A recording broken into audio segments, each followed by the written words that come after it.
अब ये वाले क्वेश्चन को समझो।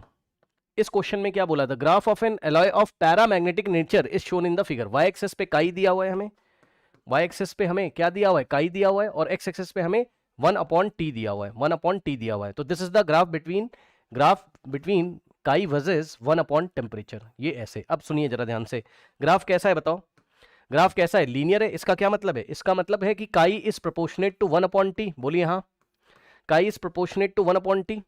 अरे भाई 1/t, अगर ये 1/t को थोड़ी देर के लिए, जिसको नहीं समझ में आ रहा है इधर आओ, ये देखो, काई इज प्रोपोर्शनेट टू 1/t। तो अगर हम काई इज इक्वल्स टू, यहां एक प्रोपोर्शनल कांस्टेंट लगाएंगे, प्रोपोर्शनल कांस्टेंट, प्रोपोर्शनैलिटी कांस्टेंट सी लगाएंगे, तो ये क्यूरी लॉस नहीं बन जाएगा, बताइए, chi is equals to C by T नहीं आ जाएगा, जिसको आप ठीक से लिखोगे तो काई is equals to C into 1/t। और इसको अगर आप कंपेयर करेंगे Y is equals to M X plus C से, तो आपको मन ही मन में सोचना पड़ेगा let X is equals to 1/t। ठीक, और काई की जगह आप y रख दीजिए। ठीक, तो स्लोप c की जगह आपका m आएगा, चेक कर लो, काई की जगह y, c की जगह m आ जाएगा, और 1/t की जगह x आ जाएगा। तो y is equal to mx वाली इक्वेशन है जो कि ओरिजिन से पास हो रही है, बताइए।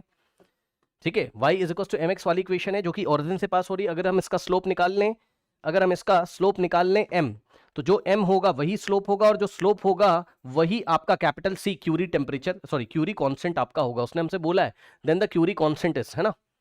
कौन कौन सोच सकता है जिसने ग्राफ पढ़ा है 11th क्लास में, भाई ये 1/t ही तो x है, 1/t की पावर 1, बोलिए हाँ।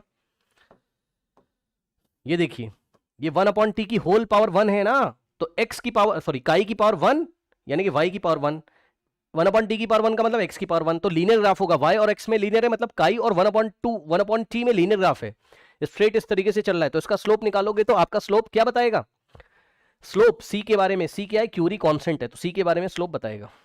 ठीक, निकाल लीजिए स्लोप। कितने सारे क्वेश्चन तो स्लोप वाले ही आते हैं, डिफरेंट फॉर्मूला याद करिए, स्लोप निकालिए, आंसर आ जाएगा। ठीक, तो स्लोप हमारे पास कितना हो जाएगा बताइए, slope is equal to tan theta. tan theta क्या होता है, परपेंडिकुलर अपॉन बेस। तो ये वाले ट्राइंगल में, ये जो ट्राइंगल आपको दिखाई पड़ रहा है, ये वाला जो ट्राइंगल, इसमें परपेंडिकुलर अपॉन बेस कर दीजिए। ठीक, तो परपेंडिकुलर हमारे पास कितना है 0.4,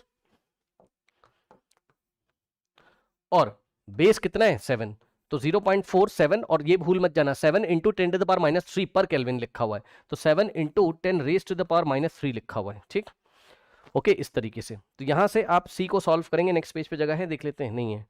ठीक है, तो यहीं पे सॉल्व कर लेता हूं मैं इसको।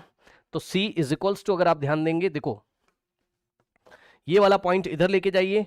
ठीक, तो हो जाएगा 4/7, कुछ इस तरीके से हो जाएगा 4/7, और पॉइंट राइट में लेके गए थे 10⁻⁻1 आएगा, अपॉन में 10⁻³ था, 10⁻³ ऊपर लेके जाओगे तो c is equal to 4/7 into 10⁻³ ऊपर जाके प्लस हो जाएगा, तो -1 + 3 2 आ जाएगा, तो हो जाएगा कितना 400/7 करोगे तो 57 के आसपास आएगा आपका, 57 केल्विन के आसपास आपका आएगा। Option A is the correct answer, check कर लो।